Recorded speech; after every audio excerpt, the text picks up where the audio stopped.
स्वागत है आपका और आप देख रहे हैं इंग्लिश ग्रामर वीडियो।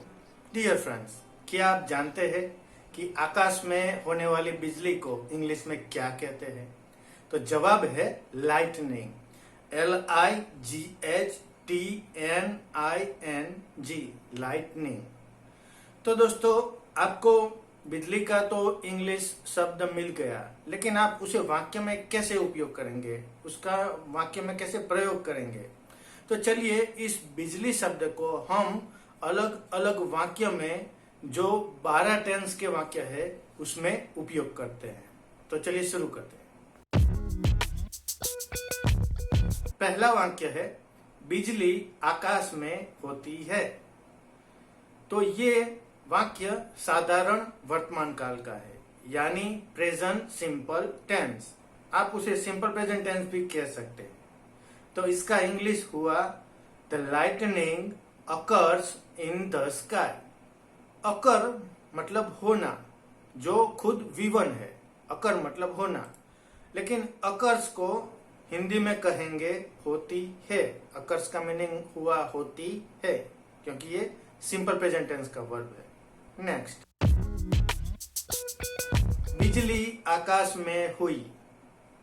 ये वाक्य साधारण भूतकाल का है, यानी पास्ट सिंपल टेंस। आप इसे सिंपल पास्ट टेंस भी कह सकते हैं। तो इंग्लिश वाक्य हुआ the lightning occurred in the sky. इस वाक्य में अकर्ड का मतलब हुआ हुई। नेक्स्ट, बिजली आकाश में होगी। यह वाक्य साधारण भविष्य काल का है, यानी फ्यूचर सिंपल टेंस का। आप इसे सिंपल फ्यूचर टेंस भी कह सकते हैं। इंग्लिश हुआ the lightning will occur in the sky. Will occur का मतलब हुआ होगी। विल अकर वर्ब है, इसका मतलब हुआ होगी। बिजली आकाश में हो रही है। यह वाक्य निरंतर वर्तमान काल का है, यानी चालू वर्तमान काल का। उसे इंग्लिश में प्रेजेंट कंटिन्यूअस टेंस कहेंगे। आप इसे कंटिन्यू प्रेजेंट टेंस भी कहते हैं। ट्रांसलेशन हुआ the lightning is occurring in the sky. Is occurring verb है, उसका हिंदी हुआ हो रही है। नेक्स्ट, बिजली आकाश में हो रही थी। यह वाक्य निरंतर भूतकाल है, यानी चालू भूतकाल।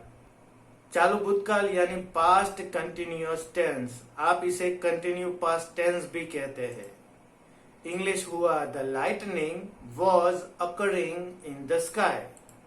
वॉज अकरिंग वर्ब है, उसका हिंदी हुआ हो रही थी। बिजली आकाश में हो रही होगी। यह वाक्य चालू भविष्य काल का है, यानी निरंतर भविष्य काल। इंग्लिश में इसे फ्यूचर कंटिन्यूअस टेंस कहते हैं। आप लोग उसे कंटिन्यूअस फ्यूचर टेंस कहते हैं। इंग्लिश हुआ the lightning will be occurring in the sky. Will be occurring verb है, उसका ट्रांसलेशन हुआ हो रही होगी। नेक्स्ट, बिजली आकाश में हुई है। यह वाक्य पूर्ण वर्तमान काल का है। उसका इंग्लिश होता है present perfect tense.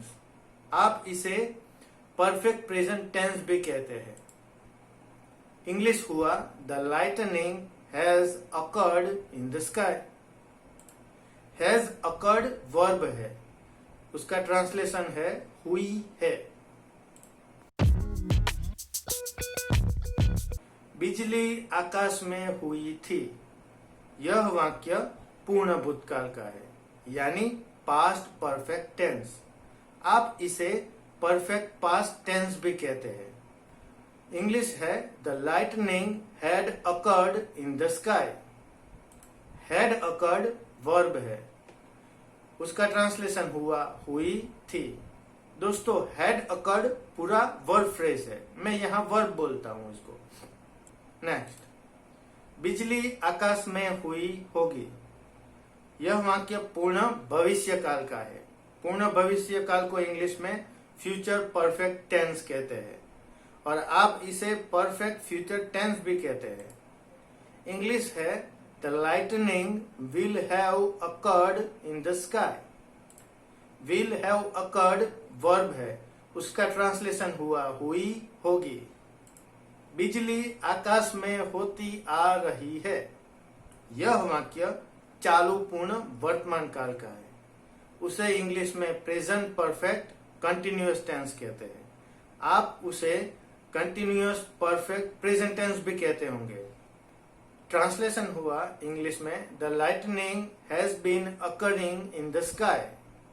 Has been occurring verb है, उसका ट्रांसलेशन हिंदी हुआ होती आ रही है। बिजली आकाश में होती आ रही थी। यह वाक्य चालू पूर्ण भूतकाल का है और उसे इंग्लिश में पास्ट परफेक्ट कंटिन्यूअस टेंस कहते हैं।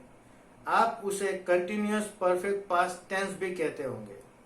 ट्रांसलेशन हुआ the lightning had been occurring in the sky.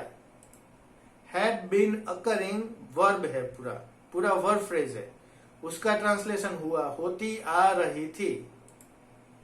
बिजली आकाश में होती आ रही होगी। यह वाक्य चालू पूर्ण भविष्य काल का है। उसे इंग्लिश में फ्यूचर परफेक्ट कंटिन्यूअस टेंस कहते हैं। आप उसे कंटिन्यूअस परफेक्ट फ्यूचर टेंस भी कहते होंगे। ट्रांसलेशन है the lightning will have been occurring in the sky. Will have been occurring verb phrase का मतलब हुआ होती आ रही होगी।